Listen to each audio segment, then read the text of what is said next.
Bonjour Yumna, Bonjour un Laure. grand merci d'être là aujourd'hui. Est-ce que, avant de commencer, tu peux te présenter? Oui, alors moi je suis Yumna Tarazi et j'ai fondé l'approche Sa vie vraie qui aide les femmes à mieux se connaître et pouvoir exprimer leur cohérence en fonction de qui elles sont à travers le vêtement. Et je forme des professionnels à mon métier et je suis également accompagnante en identité de marque. Super. Ça fait un moment qu'on travaille ensemble, toi et moi, peut-être presque 2 ans même, que tu m'as contacté pour la première fois. Est-ce que tu peux me rappeler finalement où tu en étais à ce moment-là et qu'est-ce qui t'avait incité à me contacter? Alors, à l'époque, je travaillais beaucoup toute seule et ça faisait plusieurs années que je me demandais qui est la personne qui pourrait m'apprendre à savoir quel est le pourcentage de ce que je gagne, que je dois investir dans telle prestation, dans telle prestation, dans tel investissement. Donc, je me posais vraiment des questions sur, je voyais le capital, le chiffre d'affaires rentrer Ouais. et j'avais vraiment le sentiment de pas avoir la conscience nécessaire et les outils nécessaires pour pouvoir gérer ce chiffre d'affaires qui rentrait. Et du coup, je me sentais en insécurité, j'avais peur de faire des investissements. Mon entreprise, je sentais que je commençais à friser le burn-out dans le fait de l'agrandir.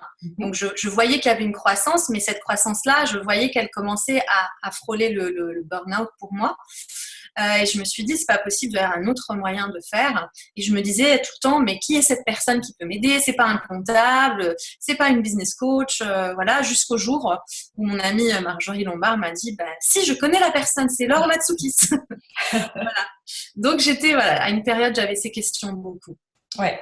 Et du coup, en fait, c'était vraiment ça, la prise de recul. Tu avais besoin de prendre un peu de recul, hein, si je me souviens bien, un peu sur tout ce qui se passait dans ta boîte. Et il se passait déjà vraiment Oui, beaucoup de choses, hein, ça marchait déjà super bien. Mais simplement, tu avais envie que ça marche mieux, plus c'est ça, confortablement, probablement pour toi. exactement. Et on a commencé par travailler sur tes chiffres. Je ne sais pas si tu te souviens, ça fait un moment. On Exact. a travaillé sur tes chiffres, sur ta rentabilité. On a travaillé aussi sur un peu ton organisation, la gestion, les investissements. Qu'est-ce que ça t'a apporté finalement, cette prise de recul sur tes chiffres et de prendre en main tous ces éléments de ton activité? Alors déjà, c'est intéressant parce que ça m'a permis de passer du fantasme que je me faisais sur mes produits, sur mon entreprise, à Ouais, la réalité. ouais, C'est-à-dire que j'avais l'idée que ma formation en ligne Sa vie vraie était chère. ouais. Elle était à 997 euros, taxes comprises. Et en travaillant avec toi, bah, je me suis vite rendu compte qu'elle était beaucoup moins rentable que ce que je fantasmais. Voilà, donc ça m'a vraiment permis de savoir de quoi elle était composée, combien me coûtait chaque service que je vendais dedans. Il y a des choses qui se voient pas, comme le support technique, Ouais. le matériel. Enfin voilà, donc ça m'a vraiment permis de voir très concrètement chaque service que je vends, de quoi il est composé comme frais et quelle est la rentabilité précise. Donc Ouais. maintenant, quand j'augmente mes prix, ça m'a permis justement d'augmenter mes prix avec beaucoup plus de confiance parce que je le faisais pas à partir d'une idée de il faut augmenter ses prix parce que tous les coachs disent il faut augmenter ses prix, mais ça partait d'un endroit réaliste Ouais. vis-à-vis de mon entreprise que en fait j'augmente mes prix parce que je veux que mon entreprise soit viable dans la durée. C'est ça. Ton objectif, c'était vraiment, je veux une entreprise rentable et pérenne. C'est ça, Et du coup, on a utilisé tes chiffres pour ça. c'est ça, Et et plus, qu'il soit aussi à mon service. bien sûr, qu'il soit aussi à ton service. Voilà. Et Parce donc, qu'il faut ça, oui, pardon, il faut excuse-moi. savoir que je me payais pas de salaire. Oui, Quand c'est vrai. on a commencé à travailler ensemble, il y a ça aussi qui était un élément opaque. Oui, C'est que je me payais un petit peu en dividendes, un petit peu en frais, enfin je oui, bricolais. oui. Mais du coup, je n'avais pas non plus un statut de voilà combien je gagne par mois, par an et un salaire très clair. Et c'est vrai que je me suis rendu compte que même sur le plan intime et personnel, bah, aussi ça ne contribuait pas à me donner confiance en moi, même pour développer et construire ma vie perso. D'accord. Donc le fait de pouvoir aussi définir mon salaire et de dire tout ce boulot que je fais, finalement, parce que l'argent de la boîte, c'est pas mon argent. Non. Et il y avait une confusion aussi à cet endroit-là. Ouais. Et aujourd'hui, je sais que l'argent que je sors, c'est vraiment mon argent à moi et il y a une plus grande liberté et du coup aussi une plus grande exigence de dire non, moi je veux gagner plus parce que ma boîte, c'est pas elle qui va me permettre d'acheter ma résidence principale, c'est pas elle qui va me permettre de partir en vacances, etc., etc. Ouais. À l'époque, je crois que quand on a commencé à travailler ensemble, ton entreprise, c'était vraiment encore toi. C'est ça. C'était le prolongement de toi-même. C'était une partie de toi-même encore. C'est exactement ça. Et aujourd'hui, du coup, est-ce que est-ce que ça, c'est quelque chose que moi j'ai vraiment l'impression, en étant à tes côtés, il y a eu d'énormes changements cette dernière année. C'était merveilleux. Oui. Et vraiment, j'ai l'impression que tu t'es détaché de ton entreprise. C'est ça. Vraiment, concrètement. Et ça, c'est extrêmement tangible. Alors déjà, l'achat immobilier que j'ai fait l'année dernière, c'était ma résidence principale, alors que depuis 2 années plus tôt, avant de commencer à travailler avec toi, je cherchais à acheter un local commercial, etc. Donc, j'étais vraiment construite sur le modèle, l'argent, il est pour l'entreprise et donc c'est l'entreprise qui peut investir, etc.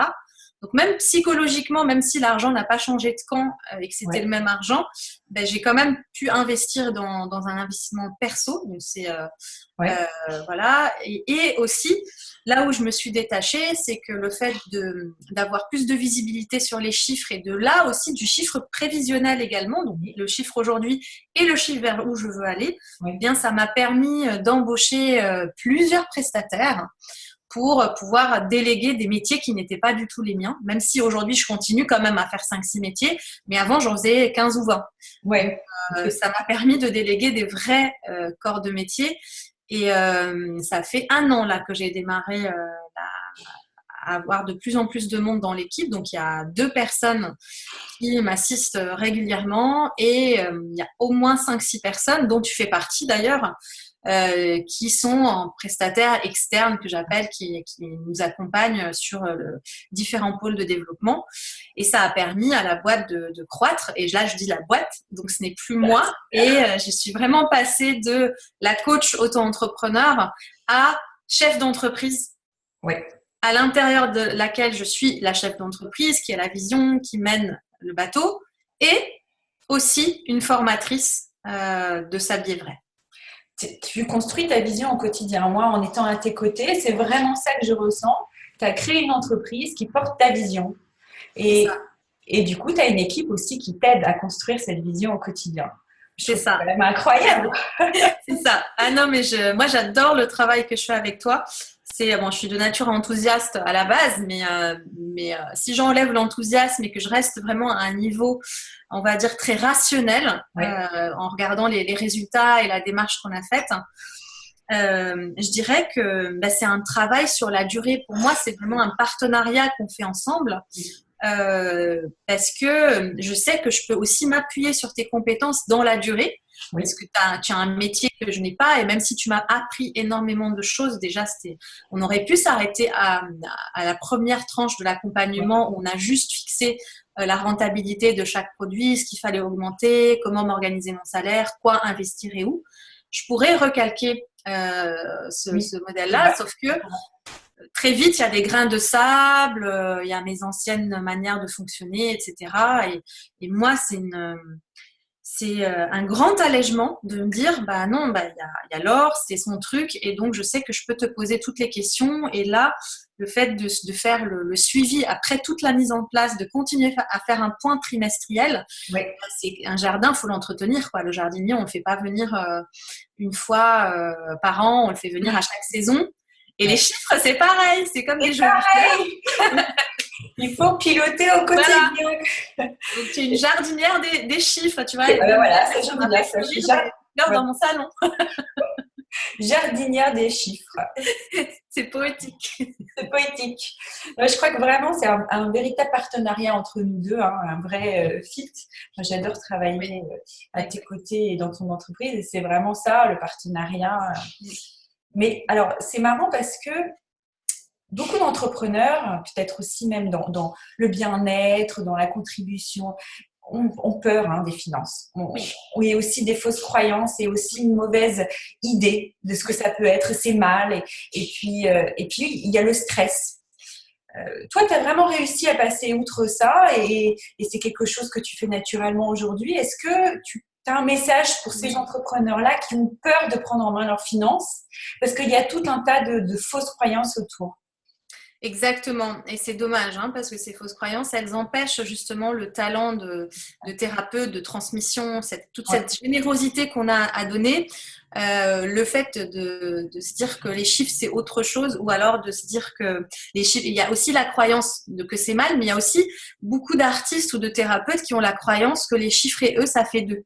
Oui, c'est ça. Voilà. Et moi, j'avais cette croyance-là. Oui. J'avais aussi, je me voyais comme une artiste un peu barrée.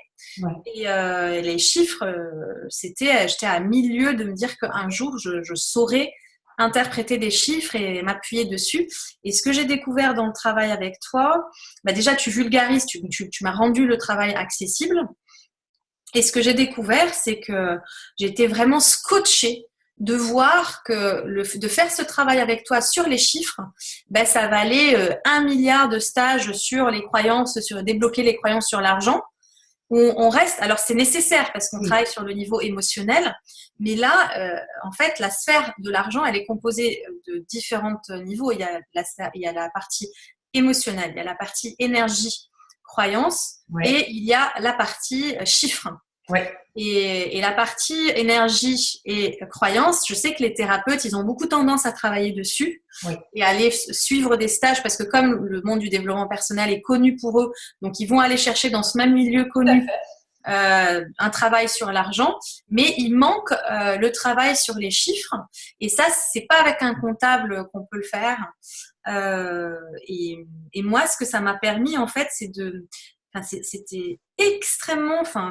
Ça a été comme une claque dans la figure de voir à quel point le travail sur les chiffres m'a donné confiance en moi, mais d'une manière instantanée, parce qu'on était dans une réalité. C'est-à-dire que là, soit on coule, soit on avance, et donc c'est ces chiffres-là qu'il faut mettre. Donc ça m'a permis de baliser, de canaliser les choix financiers que j'ai à faire, autant dans ma tarification que dans les choix des investissements. Et aujourd'hui, un prestataire, je négocie son budget. Ça, je sais que si je vais le prendre ou pas en fonction du budget prévisionnel qu'on a établi ensemble en janvier. Et un budget prévisionnel, il faut aussi savoir... moi, si j'étais toute seule dans mon coin, j'aurais fait tout de manière démesurée. Et toi, à chaque fois, tu me recadres en disant là, c'est pas logique, ça peut pas être comme si, il faut plus investir là. Si tu veux plus de résultats à cet endroit-là, il faut plus investir dans le marketing, il faut plus investir dans le Facebook. Ce résultat-là, avec seulement ces investissements-là, ça me semble pas très logique, etc. Ouais. On n'a rien sans rien. On n'a rien sans rien, voilà. Du coup, c'est aussi, même les investissements, je les fais en beaucoup plus de confiance. Ouais. Donc, au final, prendre en main ses finances, c'est quand même pas si compliqué que ça. Non, ça c'est on n'a pas fait ça dans la douleur. Non. Et ça a vraiment, j'ai l'impression... un impact très concret. Voilà, une croissance, un impact concret sur ton bien-être, ça c'est sûr, parce que la sécurité financière c'est hyper important, mais en plus, voilà, avoir les bonnes informations au bon moment pour prendre les bonnes décisions dans ton entreprise, c'est vraiment ça, gérer en fait. C'est ça. Ouais, non, mais oui, l'impact était très fort et du coup, je me suis même mise à aimer les chiffres. Aujourd'hui, j'aime les chiffres parce que je sais qu'ils me connectent à la réalité de ma vie, de mon entreprise, de mes rêves. Et voilà, c'est sur les chiffres que je m'appuie pour savoir si je dois faire un effet de levier quelque part, pour savoir où est-ce que je dois mettre le boost. Aussi bien les chiffres qui rentrent que les chiffres qui sortent, que les chiffres qui composent un produit. Tout à fait. Super. Voilà. Et c'est vrai que du coup, j'ai fait en 2018, la transition a été flagrante de auto-entrepreneur, à la fois la confusion dans le rôle que je vivais au sein de mon entreprise et à la fois dans les finances où il n'y avait pas de séparation entre moi et mon entreprise. Je suis passée de ça à chef d'entreprise qui se verse un salaire. Et aujourd'hui, j'ai énormément délégué et j'ai de plus en plus de temps pour créer maintenant et transmettre.